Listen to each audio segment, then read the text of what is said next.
Oh yeah, so YouTube, how's it going? Welcome back to the channel. So today, guys, this is actually one of the best decks that I really like as of the moment.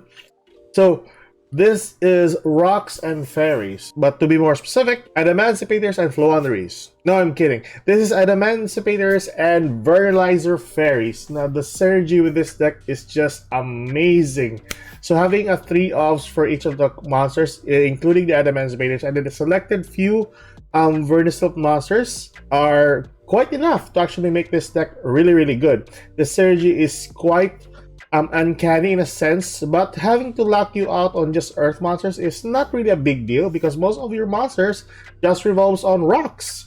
I tried this, another build for this with having just 40 cards, but it wasn't really that good. So the 60 card deck is much better than the 40 card deck. Now, right off the bat, we're going to talk about the deck profile. One copy of orange, which is really what you actually need for the deck. 3 copies of maxis, and hand traps, of course, Ash Blossoms, Cold Graves, Imperms, and Cross of the Signator as one of your cards in your arsenal. Now, we are not using Second Light at the moment because this is not a 40 card deck, and by far, having a 40 card deck on Adamancipator and Vertilizer Fairy is just not to its full potential, I would say. So having this and then a ton of rock supports like Doki Doki, what else? 1 copy of Tackle Crusader. Some people are using 2 or 3 copies of this in a deck. I think that's too much. But yeah, even if you're going against tier elements, that's just too much. So having 1 copy of that and then another copy of Revival Golem is way better. 1 copy of Gigantes as another 1-offs for the deck, of course. And then the Kokimeru monsters, which is the supplier, and the Guardian, which is your monster negate on the field. Oh yeah, the 3 copies of Rock Band Zeno Guitar is a really good card once sent to the graveyard or banished. It can even recycle back a tuner monster if there is one in the graveyard.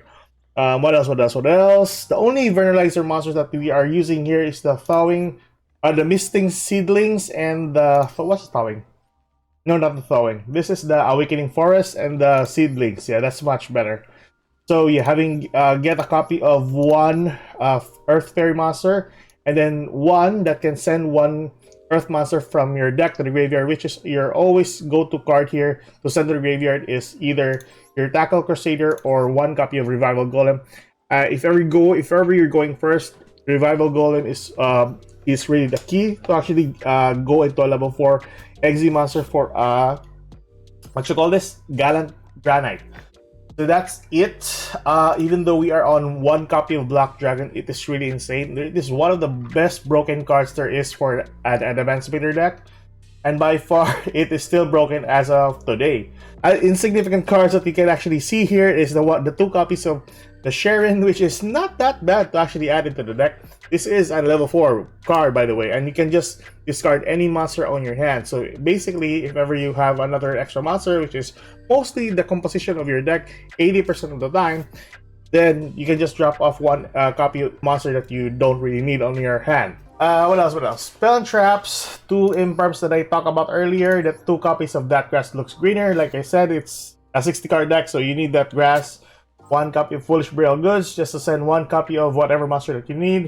If you're going first, like I said, Revival Golem or not Tackle Crusader. Your opponent cannot set anyways, so just Revival Golem on your first turn. If ever you have, your opponent has Spell Trap, you can go for Tackle Crusader or... Yeah, Tackle Crusader is much better. Or even just sending 1 copy of Black Dragon to the graveyard, it's far better.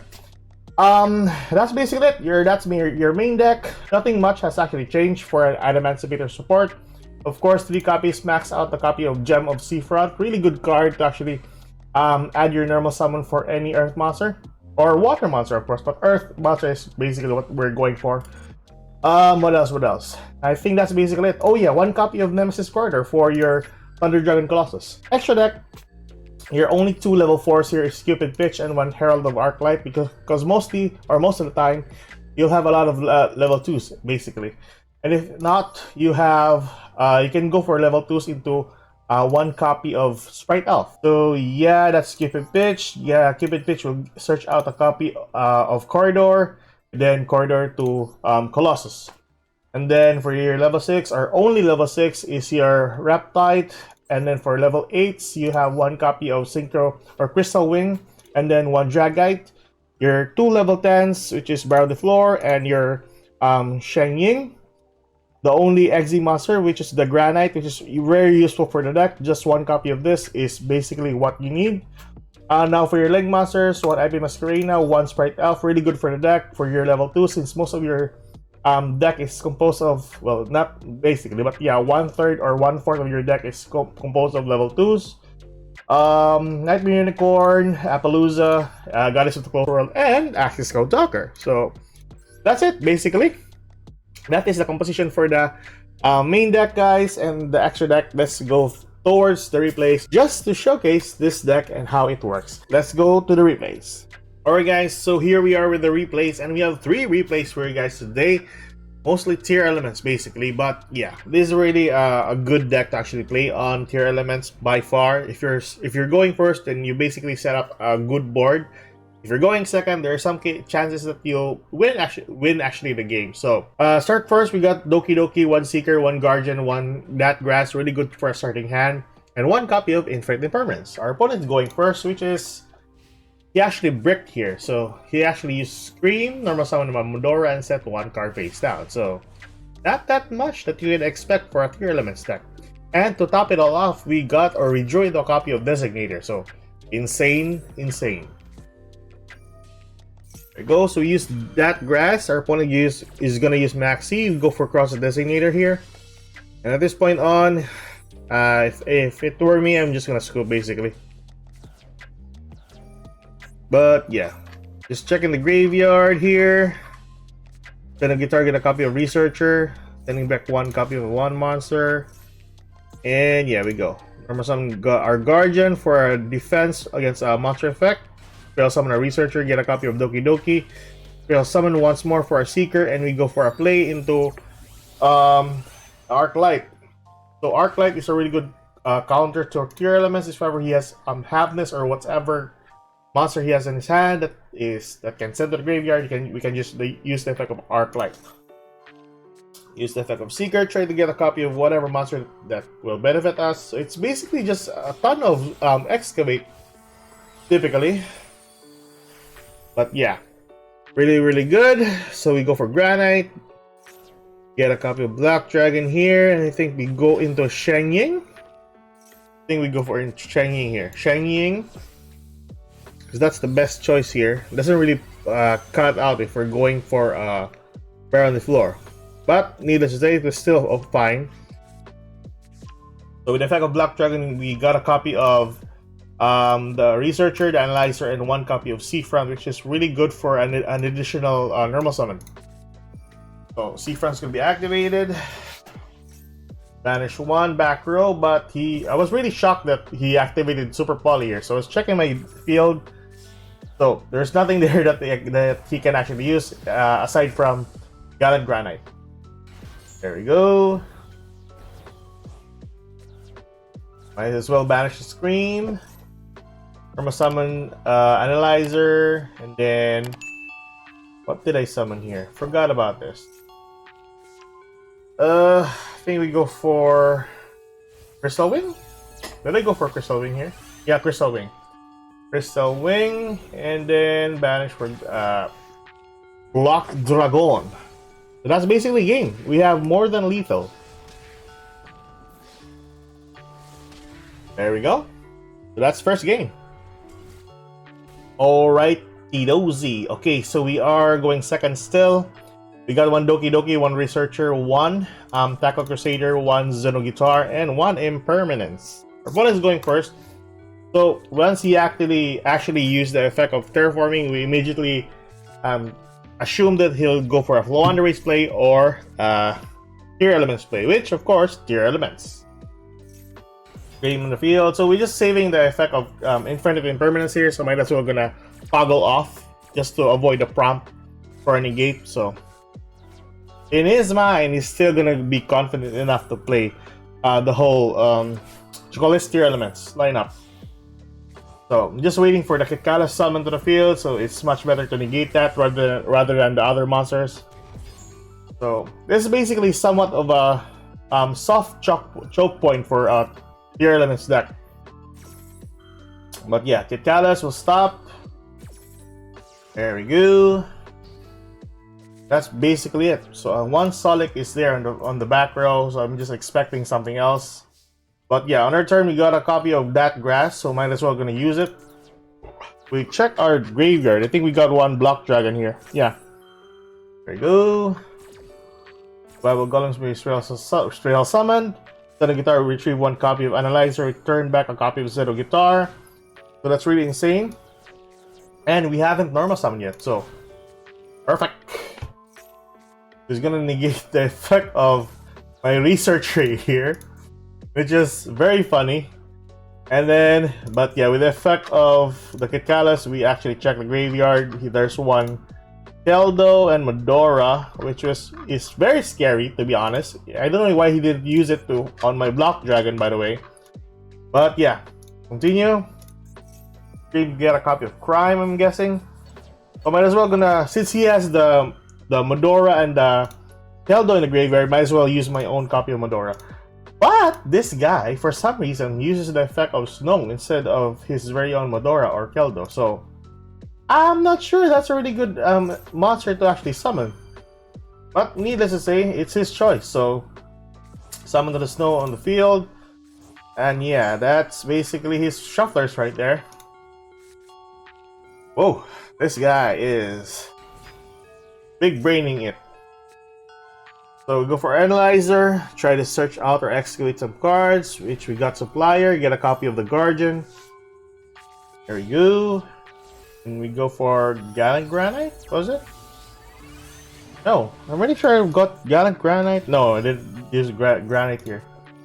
But more specifically, Dragite. Oh yeah, because I was very scared of the back row, that's why I went into a Dragite instead of the Granite, so fair enough, actually. That was a good call on my part, because that was basically a call by the wave. So he's trying to banish my Block Dragon, and that's basically it. I think we actually excavated 3, so we can bounce 3, and that made him scoop. Needless to say, that wasn't the best of games, but yeah, that was somewhat interesting to actually put on a replay. Alright, so last fun game that I had with the Rocks and the Fairies. And we are going first, finally.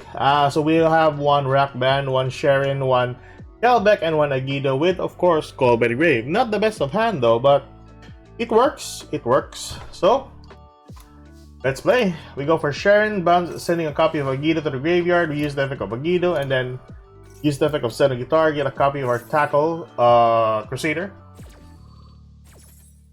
There we go, return back a copy of Zeno Guitar on our hand, and we check our opponent's deck. So, this is 8 axes. So we try to use Kelbeck here. Opponent is going to use Ash Blossom. We got Call by the Grave, that's very noise. Here we go. And Kelbeck was sent out, so I'm just checking the graveyard. That Orochi is very scary. And then luckily we got Nibiru in the graveyard, so even more lucky. There we go, and we go for a Revival Golem. Revival Golem. Then, Gallant Granite, and then we go for like a Researcher. Researcher will be Spell Summoned. Excavate. I think we didn't get any here. No, there's no non-tuner rock. Even so, that's perfectly fine. We go for Baron de Fleur. Block Dragon once more, getting a copy of Seeker, the Seafront, and one Analyzer. So, there we go. Very perfect. This Seafront is really, really good. I really like the Seafront. There we go. Supplier in the field. So we have a level 8 or suitable level 8 Synchro. I think we summoned Dragite here. Yeah, we summoned Dragite for actually, this was actually a misplay on my part, because I know that he's using 8 axes, but I'm really scared if he has like back row removals or front row removals. So yeah, I was thinking like he has like a black dark hole, Regeki, or Lightning Storm. So better just summon Dragite here. So with the help of the Seeker, sorry, we'll summon the Seafront and then go for Elf.